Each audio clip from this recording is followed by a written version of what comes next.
punches landed. Round number 9.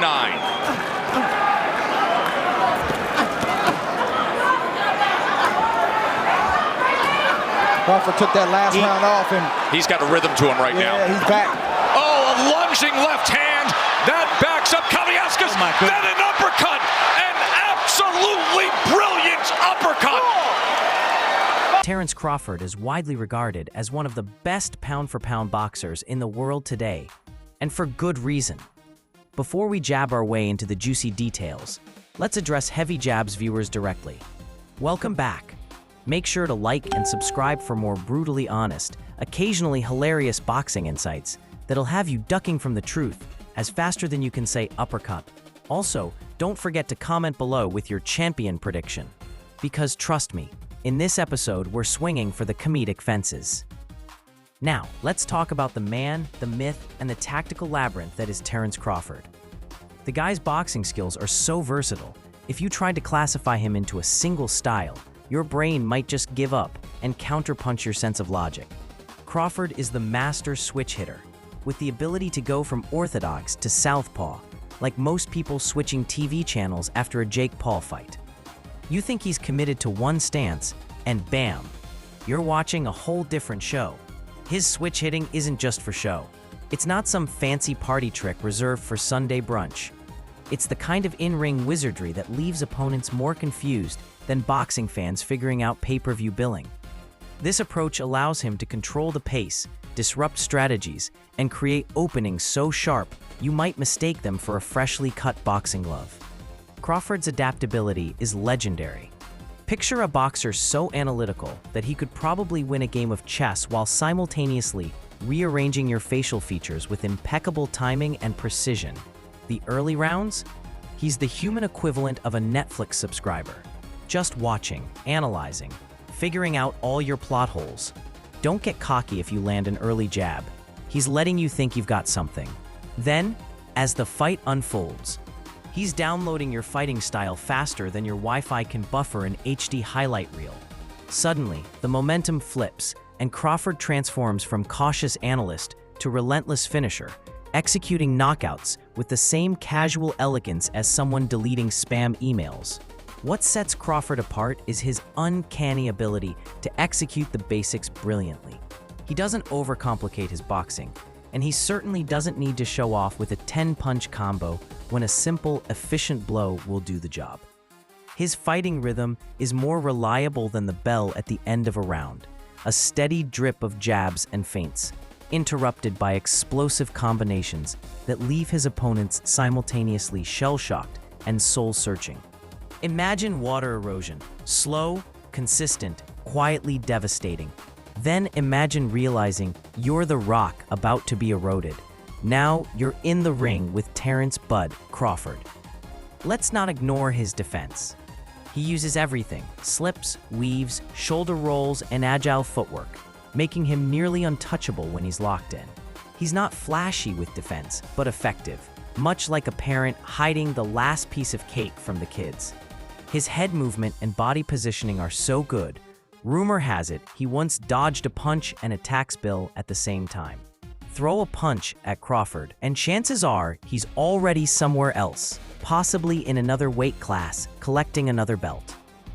Speaking of belts, Crawford's accomplishments span multiple weight classes. He's held major world championships across lightweight, light welterweight, welterweight, and even light middleweight. In fact, he's the first male boxer of the four-belt era to be undisputed in 2 separate divisions. That's like winning 2 spelling bees in languages you don't speak. These feats aren't just impressive, they're quite frankly the stuff of legend. And yes, some folks say his personality is more reserved than flamboyant. But who needs showboating when you're dropping legends left and right? Crawford keeps his private life private, his punches public. He's not trash-talking about your mama. He's just rearranging your jawline. When it comes to actual fights, he's reigned supreme over top-tier opponents, including Errol Spence Jr., Sean Porter, Amir Khan, and Julius Ndongo. These aren't no-name fighters plucked from local rec centers. These are champions and elite contenders, all left puzzling over how a guy from Omaha just stole their resume. Crawford doesn't just beat fighters. He adapts to their styles, exploits their weaknesses, and then, typically, knocks them out or dominates in a way that makes the judges' scoring look obsolete. Funnily, when he's fighting, you never really see him panic. Not even a hint of, oh no. Instead, he's the guy in the movie, calmly walking away, while things explode in slow motion behind him. Let's talk about power. Crawford's knockout rate is supreme. He packs a punch in both hands from both stances. You know how some fighters are left-handed but can't write a check with their right hand? Not Crawford. He'll sign your face with either glove, and there's nothing you'll be able to do except reminisce about what your chin used to feel like. His timing for knockouts is spectacular. He waits until he's figured you out, then delivers the kind of precision strike that makes you question if physics is even real. Like, how does one man have unlimited access to the KO button? It's like he's got the boxing version of an easy button. That's not to say he's flawless. Even superheroes nibble kryptonite from time to time. The early rounds are his research and development department. Sometimes he can appear too relaxed, leaving himself open for a counter when he's still calculating how you write your uppercut essays. There are openings, especially in the first 4 rounds, where an aggressive opponent with the stamina of a marathon runner could theoretically land big shots. But then Crawford remembers he's superhuman, gets serious, and the weaknesses vanish faster than the memory of a Conor McGregor retirement announcement. Sometimes he takes a few hits, just enough to let you think you're in control. Then reminder, nobody's in control but Bud. Strategically, Crawford's fight IQ sets him apart. He's able to analyze, adapt, and make on-the-fly adjustments that most fans can only appreciate in slow-motion replays. His footwork, range management, and ability to set traps, especially that infamous southpaw stance, make him the chess grandmaster in a room full of tic-tac-toe enthusiasts. What's more, his body punching is equally underrated. He doesn't throw a million body shots like some fighters, but when he picks his moment, the accuracy and destructive force make the difference. It's not just a punch, it's a please reconsider your career message delivered straight to your liver.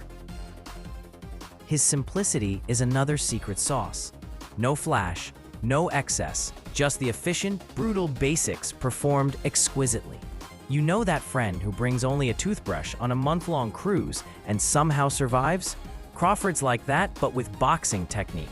He uses what he needs, and what he needs always seems to be the perfect amount to send his opponent packing. As we look at Terence Crawford's career, there's a reason commentators, analysts, and fans alike struggle to find serious weaknesses. Sure, sometimes he's not outwardly charismatic. He's not going to host Saturday Night Live in clown makeup, but he doesn't need to. His charisma is woven directly into his performances. He lets his fists do the talking and his record do the bragging. And what a record it is. Undefeated across 3 weight divisions, with more knockouts than a sleep clinic. Crawford's style might also be partly responsible for why he hasn't always found the biggest fights or most vocal fanfare outside the die-hard boxing community. He's so good, the risk is simply too high for most. You want to fight Crawford? Great, but you're likely taking a loss and a dental visit. The boxing game isn't always fair. Politics and promotional deals can hold back the best matches. But whenever Crawford gets his chance, he delivers. Opponents approach with dreams of victory and leave with new wisdom about underestimating Nebraskan boxers. So, is Terence Crawford a good boxer? Let's put it this way. If you're ranking supreme boxing beings, he's not only on the list, he's editing the list and deleting your entry. He's a physical anomaly, a tactical genius, and an entertainment machine, not in pre-fight antics, but in exquisite technique and ruthless adaptability. Every fight is a masterclass. He's not just good at boxing, he's the gold standard against which good is compared. So, next time you think you're tough, chew on this. Terence "Bud" Crawford might be the only boxer capable of knocking out your pride, your predictions, and your snack budget, all in one round. And if you still don't believe it, just ask his last 41 opponents if they remember anything besides seeing stars. Remember, Heavy Jab's family, If you want more fact-filled, rib-tickling boxing truth bombs, make sure to hit that like button and subscribe, unless you want to be as dizzy as Crawford's opponents after 12 rounds of being schooled. Stay tuned for the next uppercut of boxing knowledge, where we promise to bring the jabs harder than a Nebraska farmhand on payday.